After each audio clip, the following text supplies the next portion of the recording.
सुप्रसिद्ध कञ्चनजङ्घा 7-in-1 अगरबत्तीको उत्पादक सावित्री अगरबत्ती उद्योग प्रस्तुत गर्दछ प्रकृतिको सुगन्धले भरिएको मिठो सुवास जसले घरलाई शुद्ध र वातावरणलाई शान्त बनाउँछ। ओम सम्रानी कपधूप। दर्शकवृन्द नमस्कार, केन्द्रबिन्दु समाचारमा यहाँहरूलाई स्वागत गर्छु। म मनोज नेउपाने। केन्द्रबिन्दु समाचारमा हामी दिनभरिका महत्त्वपूर्ण तथा खोजमूलक समाचारहरू सम्प्रेषण गर्ने गर्छौँ। आजको केन्द्रबिन्दु समाचार सुरु गरौँ प्रमुख शीर्षकहरूबाट। प्रचण्ड माधव निचोरिएर बाहिरिँदैमा पार्टी नफुट्ने प्रधानमन्त्री ओलीको दाबी। भ्रष्टाचारलाई ढाकछोप गर्ने र जनतालाई सुशासन दिन नसकेको ओली नेतृत्व अस्वीकार्य रहेको नेता नेपालको टिप्पणी। नेपालमा बर्ड फ्लू देखिएसँगै सयौं हाँस कुखुरा नष्ट। भारतबाट कुखुराजन्य वस्तुको आयातमा समेत सरकारको रोक। आगामी 3 वर्षमा नेपालको निर्यात दोब्बर गर्ने निर्यात व्यवसायी महासङ्घको रणनैतिक योजना। 3 वर्षमा 1 खर्बबाट 2 खर्ब र 5 वर्षमा 7 खर्ब निर्यात पुर्याउने। प्रधानमन्त्री कपको 4औं संस्करणको उपाधि आर्मीको पोल्टामा 33 रनले पराजित हुँदै एपीएफ उपविजेतामै सीमित। र कोरोना भाइरसको महामारी नियन्त्रण गर्न संयुक्त प्रयासका लागि चीनको आग्रह। अन्य विकासका कार्यमा पनि सहकार्य र समन्वयको पहल। जस्तै परिस्थितिमा पनि होन्डा छ सधैँ तपाईसँगै। त्यसैले अब होन्डा हुनेछ तपाईसँग मात्र 1 रुपैयाँको डाउन पेमेन्ट वा 1 रुपैयाँको इएमआई वा 1% इन्ट्रेस्ट रेटमा। थप जानकारीका लागि यी नम्बरमा कल गर्नुहोस् वा माथि दिएको लिङ्क क्लिक गर्नुहोस्। होन्डा छ सधैँ तपाईसँगै। International School of Tourism and Hotel Management.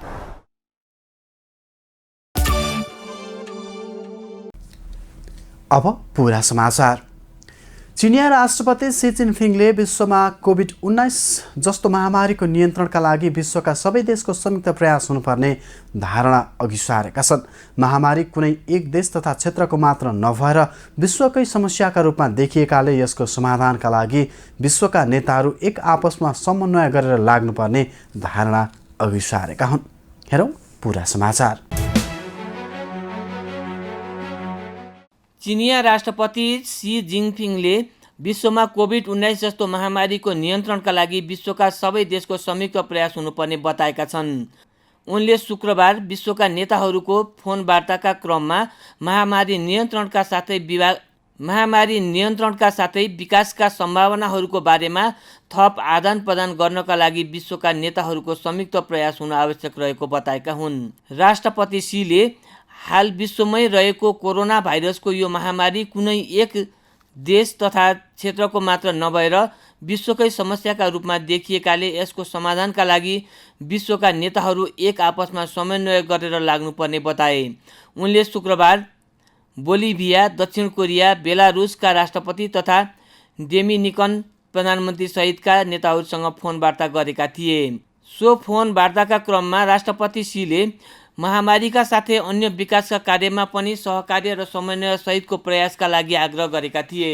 Phone वार्ताका क्रममा उनले अघि सारेको बेल्ट एन्ड रोड इनिसिएटिभ जस्तो आयोजनाबाट पनि चीनले अन्तर्राष्ट्रिय रूपमा सहयोग र समझदारी बढाउन चाहेको धारणा राखेको राजधानी बेइजिङबाट प्राप्त समाचारमा जनाइएको छ। त्यस वार्ताका क्रममा उनले चीनले कोरोना भाइरसको संक्रमण नियन्त्रणका क्षेत्रमा गरेका कामहरूको बारेमा जानकारी दिएका थिए। यस्तै फोनमा कुरा गरेका नेताहरूसँग ती देशमा महामारीको पछिल्लो अवस्थाका बारेमा पनि जानकारी लिएको सिन्हुवा समाचार समितिले चीनको राजधानी बेइजिङबाट जनाएको छ। फाइनल खेलमा सशस्त्र प्रहरीको चुनौती पन्साउँदै नेपाल आर्मी क्लबले पहिलो पटक प्रधानमन्त्री कप 1 दिवसीय राष्ट्रिय क्रिकेटको उपाधि जितेको छ। 4 पटक यस प्रतियोगिताको फाइनलमा पुगेको आर्मीले पहिलो पटक एकल उपाधि हात पारेको हो। टस हारेर पहिलो ब्याटिङ गरेको त्रिभुवन आर्मीले 9 विकेटको क्षतिमा 211 रन बनाएको थियो। जवाफी ब्याटिङमा उत्रेको सशस्त्रले 178 रन जोड्दा सबै विकेट गुमाउन पुग्यो। हेरौँ एक रिपोर्ट। त्रिभुवन आर्मी क्लबले 4औं संस्करण प्रधानमन्त्री कप पीएम कप 1 दिवसीय पुरुष क्रिकेट प्रतियोगिताको उपाधि जितेको छ।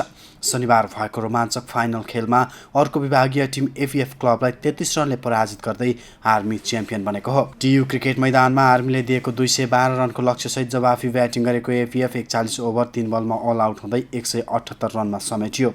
अन्तिम 4 बलमा 3 विकेट गुमाएपछि एपीएफ उपाधिबाट वञ्चित भएको हो। एपीएफका आसिफ शेखले 61 रनको अर्धशतकीय इनिङ्स खेले पनि टोलीको हात टार्न सकेनन्। उनले 71 बलमा 61 रन जोड्दै खराब सुरुवात गरेको एपीएफको इनिङ्स उकासेका थिए। यस्तै शङ्कर राणाले 21 रन जोड्दा सुमित महर्जनले 19 रन बनाएका थिए। सुभाष खकुरेल 14 रनमा आउट हुँदा कप्तान शरद भेष्वाकर 0 रनमा आउट भएका थिए। सन्दीप जोडाले 29 रन जोड्दा भुवन कार्की 9 रनमा आउट भए। कमल लहरी 2, अमर रौटला 1 र अविनाश बोहरा 0 रनमा आउट भए। आर्मीका जितेन्द्र मुखिया, विक्रम सोब र साब आलमले 3-3 विकेट लिए। सुसन भारीले 1 विकेट लिए। यसअघि टस हारेर पहिलो ब्याटिङ गरेको आर्मीले 50 ओभर 9 विकेट गुमाएर 211 रन बनाएको थियो। आर्मीका लागि हरि चौहानले सर्वाधिक 58 रनको अर्धशतकीय इनिङ्स खेले। राइस पुलामीले 28 रन बनाउँदा लोकेश बमले 15 रन बनाए। यस्तै साहब आलम 25 रन जोड्दै अभिजित रहे। मध्यम सुरुवात गरेका आर्मीका सुसन भारी र रोहित पौडेल समान 13-13 रन जोड्दा आउट भए। त्यस्तै अनिल मण्डल र विक्रम सोप समान 11-11 रन आउट हुँदा कप्तान विनोद भण्डारी 7 रन जोडेर पेभिलियन फर्किए। एबीएफका अविनाश बोहराले 2 मेडनसहित 25 रन खर्चिएर 4 विकेट लिए। किशोर महतोले 2 तथा कमल ऐरी, शरद भेष्वाकर र भुवन कार्कीले 1-1 विकेट लिए।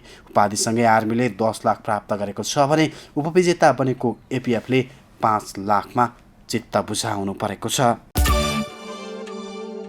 निर्यात व्यवसायी महासङ्घले आगामी 3 वर्षमा नेपालको निर्यात दोब्बर गर्ने रणनीतिक योजना तयार पारेको उल्लेख गरेको छ। निर्यात व्यापारलाई देशको अर्थतन्त्रको खम्बाको रूपमा स्थापित गर्दै देशको आर्थिक सामाजिक अवस्था सुदृढ गर्न प्रतिबद्ध व्यवसायीहरूद्वारा रणनीति तयार पारिएको महासङ्घले जनाएको छ। हेरौँ एक रिपोर्ट। निर्यात व्यवसायी महासङ्घले आगामी 3 वर्षमा नेपालको निर्यात दोब्बर गर्ने रणनीति योजना तयार पारेको बताएको छ। शनिबार काठमाडौँमा आयोजित प्रथम वार्षिक उत्सव कार्यक्रममा महासङ्घले आगामी 3 वर्षमा अहिले हुँदै आएको निर्यातको दोब्बर निर्यात गर्ने रणनीति योजना तयार पारेको बताएको हो। महासङ्घका अध्यक्ष रामबहादुर गुरुङले महासङ्घसँग आबद्ध सबै पक्षलाई अन्तर्क्रिया गरी 3 वर्षीय रणनीति योजना तयार पारेको बताएका छन्। उनले निर्यात व्यापारलाई देशको अर्थतन्त्रको खम्बाको रूपमा स्थापित गर्दै देशको आर्थिक सामाजिक अवस्था सुदृढ गर्न प्रतिबद्ध व्यवसायीद्वारा रणनीति तयार पारिएको पनि बताए। महासङ्घले आगामी 3 वर्षमा नेपालको निर्यात 1 खर्बबाट 2 खर्बमा पुर्याउने रणनीति बनाएको र आगामी 5 वर्षमा 7 खर्ब निर्यात पुर्याउने लक्ष्य राखेको बताए। र अब हाम्रो निर्यात चाहिँ नि हामीले एउटा स्ट्राटेजिक प्लान बनायौँ। स्ट्राटेजिक प्लान बनाउँदाखेरि हामीले 5 वर्षमा के गर्ने, कति गर्न सक्छौँ भन्दा 3 वर्षमा 3 गुणा गर्ने या 2 गुणा गर्ने, 1 अर्ब खर्बको वरिपरि अहिले निर्यात छ भने त्यसलाई हामीले 2 गुणा गरे भनेपछि भन्ने बित्तिकै 2 खर्बभन्दा बढी गर्नुपर्छ भन्ने हाम्रो निचोड छ। निर्यात बढाउनका लागि महासङ्घले सरकार र व्यवसायीहरूको बीचमा समन्वय गरी निर्यात व्यवसायीको संरक्षण गर्ने काम गर्दै आएको पनि अध्यक्ष गुरुङले बताए। त्यस्तै निर्यात प्रबन्धनका लागि उपयुक्त नीतिगत एवं व्यावहारिक व्यवस्थाका लागि महासङ्घले छोटो समयमा महत्त्वपूर्ण कार्य सफल गर्न भएको उनको भनाइ छ। त्यस्तै निर्यात प्रबन्धनका लागि उपयुक्त नीतिगत तथा व्यावहारिक व्यवस्थाका लागि महासङ्घले छोटो समयमा महत्त्वपूर्ण कार्य गर्न सफल भएको पनि उनको भनाइ छ। नेपालमा बर्ड फ्लू संक्रमण पुष्टि भएसँगै सरकारले भारतबाट कुखुराजन्य वस्तुको आयातमा प्रतिबन्ध लगाएको छ। संक्रमण फैलन सक्ने जोखिमलाई ध्यानमा राख्दै मुलुकभित्र निगरानी उच्च अवस्थामा राखिएको पनि कृषि तथा पशुपक्षी विकास मन्त्रालयले शनिबार जारी गरेको वक्तव्यमा उल्लेख गरिएको छ। रोग देखिएको क्षेत्रमा रहेका सम्पूर्ण घरपालुवा पन्छी तथा रोग सार्न सक्ने अन्य वस्तु समेत नष्ट गरिएको मन्त्रालयले जनाएको छ। हेरौँ यसै विषयमा रहेर तयार पारिएको यो रिपोर्ट। नेपालमा बर्ड फ्लू रोग संक्रमणको पुष्टि भएको छ। कृषि तथा पशुपन्छी विकास मन्त्रालयले शनिबार वक्तव्य जारी गर्दै काठमाडौँ तारकेश्वर नगरपालिका स्थित साङ्ले खोलामा पालिएका हाँस र टर्कीमा बर्ड फ्लू भेटिएको जनाएको हो। रियल टाइम PCR परीक्षण गर्दा बर्ड फ्लू संक्रमण पुष्टि भएको जनाइएको छ। बर्ड फ्लू संक्रमण पुष्टि भएसँगै सरकारले भारतबाट कुखुराजन्य वस्तुको आयातमा पुनः रोक लगाएको छ। संक्रमण फैलन सक्ने जोखिमलाई ध्यानमा राख्दै मुलुकभित्र निगरानी उच्च अवस्थामा राखिएको समेत विज्ञप्तिमा उल्लेख छ। रोग देखिएको क्षेत्रमा रहेका सम्पूर्ण घरपालुवा पन्छी तथा रोग सार्न सक्ने अन्य वस्तु समेत नष्ट गरिएको जारी विज्ञप्तिमा उल्लेख गरिएको छ। 1865 वटा हाँस, 622 बट्टाई, 32 कुखुरा, 25 टर्की, 542 अन्डा र 75 किलो दाना समेत नष्ट गरिएको छ। रोग देखा परेको क्षेत्रलाई समेत निसंक्रमण तुल्याइएको जनाइएको छ। रोग नियन्त्रणमा सघाउन विभागले पन्छी तथा पन्छीजन्य उत्पादनको ओसार पसार तथा स्वास्थ्य परीक्षण गर्न, फार्म परिसरमा जैविक सुरक्षाका विधि अवलम्बन गर्न, व्यक्तिगत सरसफाइमा ध्यान दिन समेत आग्रह गरेको छ। दर्शकबिन अब आजको टप 1 न्युजको पालो। प्रधानमन्त्री केपी शर्मा ओलीले प्रतिनिधि सभा विघटन गरेसँगै नेकपा 2 समूहमा विभाजित भए। त्यसयता विभाजित नेकपाको दुवै समूह एक अर्काको आलोचना र आक्षेपमै व्यस्त छ। ओली समूह सरकारको कदमको रक्षा गर्दै अर्को समूहको आलोचनामा व्यस्त छ भने सरकारको कदमको घोर विरोध र निन्दा भर्सना गर्दै सडकमा ओर्लिएको प्रचण्ड माधव समूह जनता माझमा ओली नेतृत्वलाई नङ्ग्याउनमै तल्लिन्छ। यस्तो अवस्थामा शनिबार पनि चितवनमा आफू पक्षीय नेकपाको जनसभालाई भरतपुरमा सम्बोधन गर्दै प्रधानमन्त्री ओलीले पार्टीबाट प्रचण्ड माधव निचोरिएर केही नहुने टिप्पणी गरेका छन्। यता शनिबार नै धनगढीमा आयोजित प्रचण्ड समूहको आमसभामा बोल्दै पुष्पकमल दाहाल र माधव नेपालले पनि ओली कदमको सख्त विरोध मात्र गरेनन् कि बहुदलीय जनवाद जबज र एमाले नै सकिएको टिप्पणी गर्न भ्याएका छन्। हेरौँ यिनै विषयमा रहेर तयार पारिएको यो विशेष रिपोर्ट। प्रधानमन्त्री तथा नेकपाका अध्यक्ष केपी शर्मा ओलीले नेपाल कम्युनिस्ट पार्टी विभाजन नभएको भन्दै पिलो निचोर्दैमा शरीरको तौल नघट्ने बताएका छन्। चितवनमा आफूपक्षीय नेकपाको जनसभालाई भरतपुरमा सम्बोधन गर्दै प्रधानमन्त्री ओलीले अहिले पार्टी फुटेको नभई केही मान्छे बाहिर गएको मात्र भएको भन्दै पार्टी एक धिक्का र एकजुट नै रहेको दावी गरेका छन्। नेकपाको सबै धारको नेतृत्वकर्ता आफै रहेको बताउँदै प्रधानमन्त्री ओलीले केही मान्छे निचोरिएर गएकाले मूलधारा आफू नै रहेको दावी गरेका छन्। उनले तोकिएकै समयमा वैशाख 17 र 27 गते निर्वाचन हुने पनि दावी गरे।